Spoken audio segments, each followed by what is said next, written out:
Matthew chapter 5 verse 14. మత్తయి సువార్త 5వ అధ్యాయం 14వ వచనాన్ని మనం చదువుదాం. You are the light of the world. A city that is set on a hill cannot be hid. మీరు లోకమునకు వెలుగై ఉన్నారు, కొండ మీద నుండి పట్టణము మరుగై ఉండనేరదు. What we must take from this verse is you are the light of this world. ఈ వచనంలో నుండి మనం నేర్చుకోవాల్సిన విషయం ఏంటంటే మనము లోకానికి వెలుగై ఉన్నాం. Yes, Christians who will go through troubles, struggles and problems and face criticism, but we are here for one reason, that is to live for Jesus Christ. మనము శ్రమలు అనుభవించినా, హింసించబడినా, కష్టాలు పాలైనా, ఎన్ని ఇబ్బందులు ఎదుర్కొన్నా క్రైస్తవుడిగా నువ్వు భూమి మీద దేని కొరకు నివసించాలంటే మనం క్రీస్తు కొరకు నివసించవలసిన వారమై ఉన్నాం. We as Christians must set an example in everything that is good and that is wise.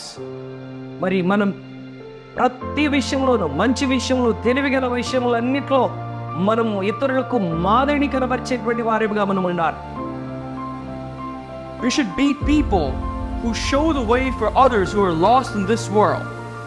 ఈ లోకంలో నశించిపోతున్నటువంటి ప్రజలకు మార్గము చూపించేటువంటి వ్యక్తులుగా మనందరం ఉండాలి.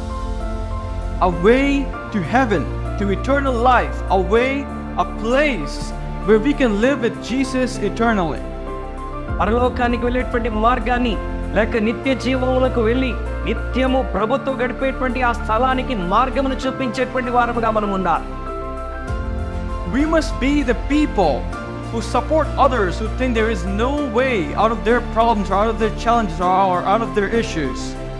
నా జీవితంలో ఈ సమస్యలో నుండి, ఈ సవాల్లో నుండి, ఈ పరిస్థితుల నుండి బయటికి రాలేను అనుకున్నటువంటి వారికి మనము మార్గము చూపించేటువంటి వారముగా ఉండాలి.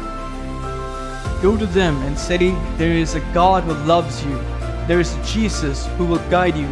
There is Jesus who will transform your life. There is Jesus who will give you peace, happiness, joy in your life and fill you with everything that you would have ever desired, which is good. అలాంటి వారి దగ్గరికి వెళ్ళి నువ్వు నిరాశ చెందవద్దు.